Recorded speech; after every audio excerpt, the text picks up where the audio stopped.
Welcome to Business Concern. The topic, where to find help. As the owner of a small to medium-sized business, you may have felt the need to ask for help, but not felt comfortable doing so. Owners of businesses are often skilled in the business they own and enjoy the respect of their family and friends. If their businesses are successful, profitable, it is usually based on their leadership and good fortune. But sometimes things change, and the successful are faced with difficulties and even poor results. The humility it takes for an owner to recognize that a business is a team effort and that the policy-making group of a business needs help is a principal factor in business success. So what is the best way to seek help? You probably expect me to recommend a consulting intervention. When I am consulted, the first advice I often give is to find a new way to perceive the business through all levels of the business. New perceptions come from the observations made from the experience of the employees of the business. Yet these perceptions are often not passed along to the owners or the policy-making group of the business. This is the first place to find help. And yes, a successful business is a team effort, but the chemistry of each team is different.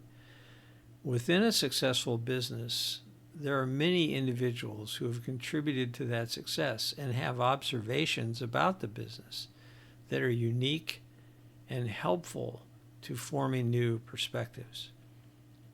In many businesses, those who are not members of the policy-making group or in executive management are not consulted about their opinions concerning the operation of the business. It is often difficult for an owner to determine if this is the case in the business. Candor is often not an encouraged trait in a business. Yet there is knowledge and wisdom in the experience and opinions of those who operate the business.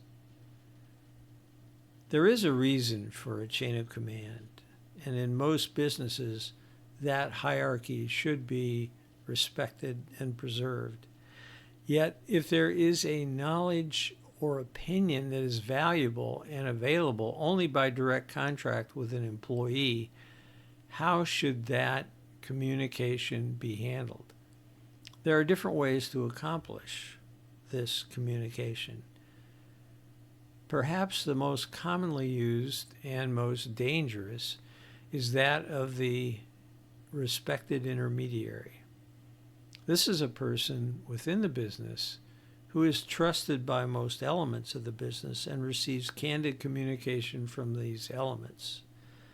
This information is given to the policymaking group by the intermediary.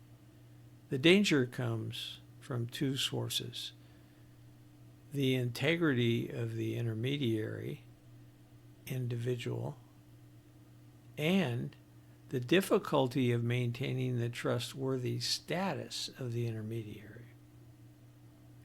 Does the intermediary have an agenda? How confidential can the communication remain?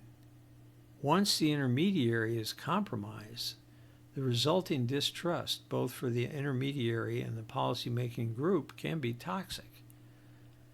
The better solution, that used in dynamic planning, is to recruit observations on the format that also contains the operation plan, monitoring metrics, revisions, and other relevant communication.